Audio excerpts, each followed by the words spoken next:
benvenuti al Cinema Arsenale. Allora, io stasera sono felice di introdurre quello che a me avviso è stato uno dei film, non dico italiani, ma in generale più interessanti dell'ultima mostra del cinema di Venezia. Non lo dimostra solo il premio Orizzonti che ha vinto Susanna Nicchiarelli come miglior film, ma lo dimostra anche la grande attenzione che ha avuto la stampa italiana, ma soprattutto quella estera sul film, che su altri italiani, ai noi, è stata abbastanza critica in termini negativi, ma sul film di Susanna Nicchiarelli ha speso delle parole eccellenti. Il film parla da solo e al termine di questa nostra chiacchierata avrete modo di vederlo in prima visione. E a introdurre il film stasera per la data di uscita abbiamo ragionato un po', abbiamo pensato che forse poteva esserci un'occasione speciale proprio su Pisa, perché c'è un personaggio che molti di voi conosceranno, come Dome la Muerte, ma nel film citato come Domenico Petrosino, quindi con il suo nome e cognome, che lì dentro, in quella storia, ci ha messo uno zampino e anche bello grosso. E questa sera in realtà ci ha fatto un ulteriore regalo, oltre ad essere qui a chiacchierare con noi, già qualcosa si vede perché c'è una foto che ti ritrae giovanissimo a fianco a Nico, e avremo modo, chiacchierando, anche di vedere una serie di altri scatti che tu hai avuto modo di fare quando Nico venne a Pisa. Correva l'anno 1984. Sì. E succedeva una cosa strana, perché è raro che a qualcuno venga chiesto: ciao, scusami, non è che per qualche tempo riesci a ospitarmi un pezzo di storia della musica a casa tua? Sì. E quindi cosa è successo? È successo, vabbè, per un caso strano, perché in quel periodo suonavo con una band che si chiamava Not Moving ed eravamo in un'agenzia romana che si chiamava Z Music, che aveva pochissime band italiane ma molte band estere dell'epoca, fra cui appunto anche Nico. E niente, è successo questo, non c'era il computer a quei tempi, gli hanno mandato un fax con delle date sbagliate dell'inizio del tour italiano e lei praticamente è arrivata 10 giorni prima in Italia, la prima data era a Pisa. Dopo avergli pagato l'agenzia una settimana d'albergo insieme al figlio, che non vedeva da più di 10 anni, era la prima volta che si rivedevano. E niente, il capo dell'agenzia mi ha chiamato e mi ha detto: mi ricordo bene che ti piacciono i Velvet Underground, è vero? Ho detto: sì, ma perché mi fai questa domanda? Perché guarda, se mi faresti il favore, visto che c'ho la prima data a Pisa, se mi ospiti Nico 3-4 giorni a casa tua. Ho detto: no, che volentieri, volevo idoli. Niente, così è stato, sono andato a prenderla la sera, del primo giorno. Questa è casa tua?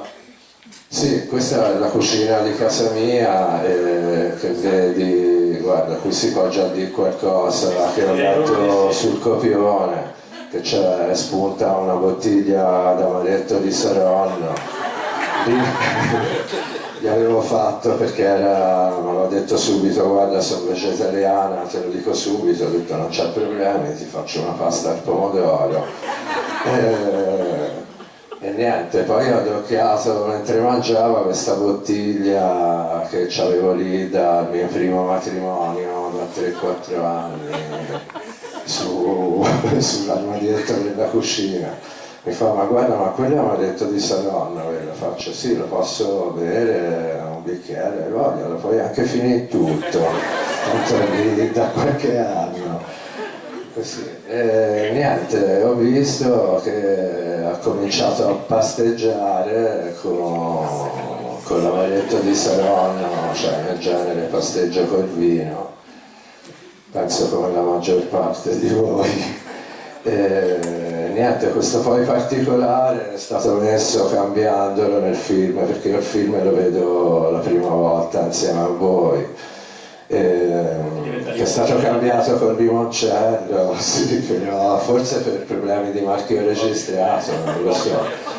E però c'è anche questo episodio nel film. Senti, c'è una frase che è stata utilizzata anche nella campagna di comunicazione del film, a un certo punto lei guarda il tuo personaggio, Thomas Trabacchi, l'attore che ti interpreta, e a un certo punto ti dice non chiamarmi Nico, chiamami con il mio vero nome, Krista. Sì. Allora, è una scelta, come dire, di scrittura o è una richiesta espressamente... No, me l'ha detto, c'è una frase che mi ha detto subito il primo giorno, così non mi chiama Nico, mi ha fatto vedere anche una carta d'identità che c'era scritto Krista sopra.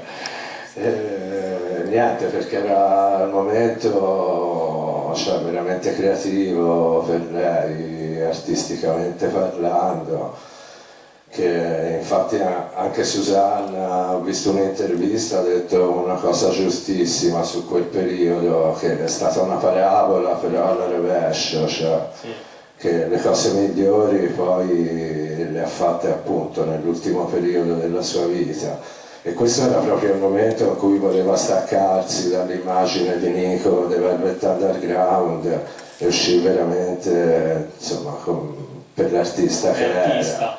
La questione dell'artista che rivendica un suo lavoro mi porta a un'altra domanda che in realtà vuole andare a sottolineare un elemento che ritorna nel film, la questione della bellezza. Lei la tratta un po' al contrario. In una foto come questa è difficile dire che non fosse una donna, nonostante poi l'età che aveva raggiunto, ancora straordinariamente bella. Sì. Ma la scelta di Susanna nel mettere e chiaramente di lavorare su Trine Dolm, la protagonista, e di anche imbruttire un amico che cercava di tenere distante l'idea della bella ragazza, della musa di Andy Warhol, no? E che fece la storia con i Velvet Underground. Ma ritorna più volte questo elemento. Ti ricordi qualcosa del genere? Cioè che effettivamente voleva staccarsi dal demone della bellezza? Secondo me era un po', combattuta anche su questa cosa, nel senso che, come ti dicevo anche prima, usava in quel tour, per esempio, non so se era una scelta dell'agenzia o sua, delle foto di almeno 20 anni prima, e in più tutte le volte che gli ho fatto delle fotografie, quando gli ho chiesto scusa ti posso fare una foto, e mi ha sempre detto sì me la puoi fare, però vado un attimo in bagno e prima mi trucco. Per cui... Esatto, nel senso professionale. Poi vabbè, in questa foto si vede anche un braccialetto in particolare che l'occhio attento dello spettatore ritornerà. Sì, che mi hanno detto c'è anche nel film. Sì, ritornerà anche nel film, perché evidentemente qualcosa qui era fortemente legato. E dalla tua intervista avuta con Susanna... Sì, no, quel braccialetto lì praticamente ce l'avevo io uno uguale. Il secondo giorno che era a casa mia si era un po' preso confidenza, perché il primo giorno ha avuto un po' un comportamento sulla difensiva da rockstar proprio number one. Invece poi quando si è sciolta un po' si è preso confidenza, niente, mi ha chiesto dove l'avevo trovato e gli ho detto guarda, me lo sono fatto da solo, ho comprato le borche a Londra. E niente, mi ha detto mi piacerebbe, ho detto guarda te lo faccio anche a te uguale identico. Infatti poi mi ha fatto piacere rivederlo anche in qualche foto di concerti, anzi addirittura mi ricordo gli regalai un sacchetto di quelle borchie che avevo comprato a Londra. Dissi guarda ce n'ho un po', se poi le vuoi mettere da qualche altra parte. E poi quando ci siamo rivisti 3 anni dopo a Camaiore per un concerto che mi chiamò pochi mesi prima che morisse, mi alzò i pantaloni e mi fece vedere che c'aveva le borchie sugli stivali a forma di teschio, gli avevo regalato. E questo ci porta in realtà a raccontare quello che fu quell'episodio lì, cioè il famoso concerto che a Victor Charlie, che Victor Charlie ospitò di Nico. Quella sera c'è una sessione fotografica. Sì, questa qui ti dico anche, vabbè, oltre al braccialetto anche la maglia era mia, perché lei era arrivata a casa mia con una busta della Coop, con qualcosa dentro, e aveva lasciato la valigia, che penso poi ha recuperato durante il tour, l'ha lasciata in questo albergo a nord, in Piemonte mi sembra, dove era stata... lì in albergo in attesa che partisse questo tour, no? E niente, non c'aveva più vestiti, mi ricordo di regalare anche questa maglia. Sì. E di quel concerto cosa ricordi? Una cosa che ti chiedo è anche questa: in questi giorni, quando abbiamo fatto girare sui nostri canali il post che lanciava, appunto, che promuoveva l'evento, qualcuno ci ha anche scritto: io mi ricordo di quel concerto, me ne ricordo come forse uno dei concerti più belli, più affascinanti che Pisa avesse ospitato in quegli anni. Nello stesso tempo era un periodo di contestazione nei confronti della figura del musicista tossico, cioè la droga iniziava ad essere un tema, come dire, dibattuto. Cioè l'eroina in generale era un problema per tutta la generazione, soprattutto dai fine 70 e anni 80. Sì.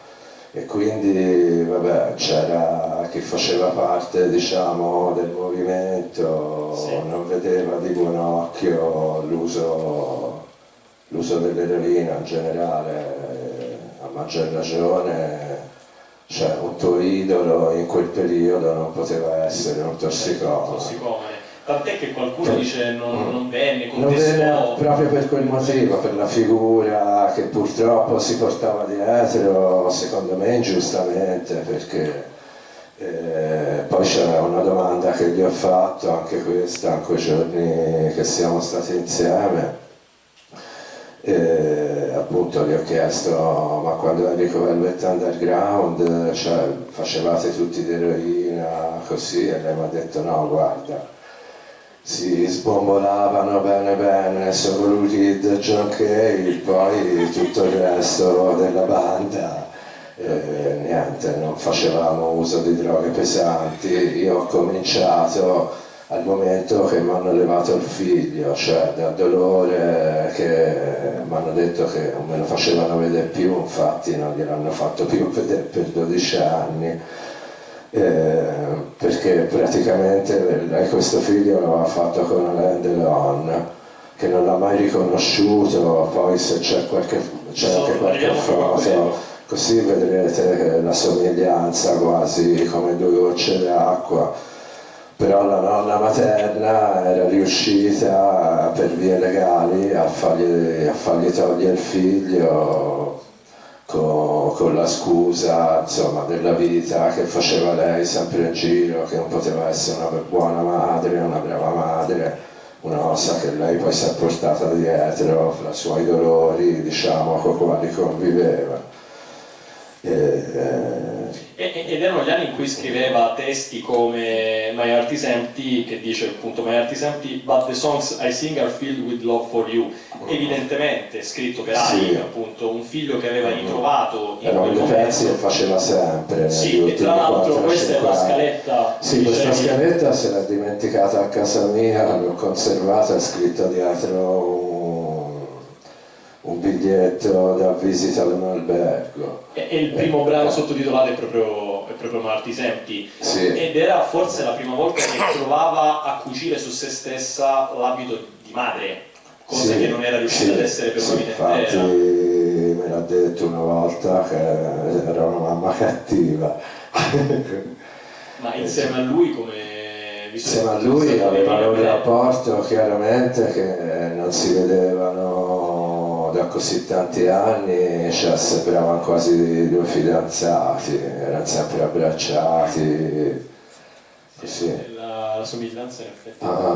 Sì, questo invece è fatto al santuario di Ripa Fratta, perché in quei 4 giorni mi ha detto: guarda, è stata tante volte in Italia, che infatti parlava l'italiano perfettamente, oltre altre 3-4 lingue.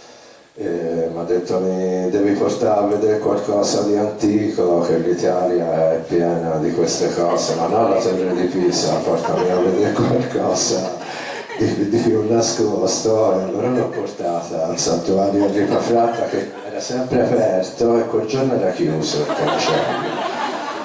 Che lei si è puntata, c'era un buco nel muro, me la sono messa sulle spalle, ho provato a farla saltare dentro, invece è venuta giù una pietra, siamo cascati per terra tutti e due.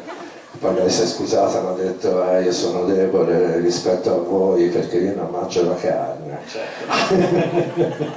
Senti, una curiosità: c'è una scena, anzi forse un paio di scene del film in cui il tuo personaggio, Domenico, suona su un palco con lei, è qualcosa realmente successo? No, non è mai successo, io ho fatto errori portandoli in giro all'Armonium, niente. E anche a casa hai avuto modo di sentirla cantare, suonare? Sì, sentirla cantare sì, in bagno una mattina mentre si lavava, che questo c'è un gioiello come aver sentito un bootleg dal video.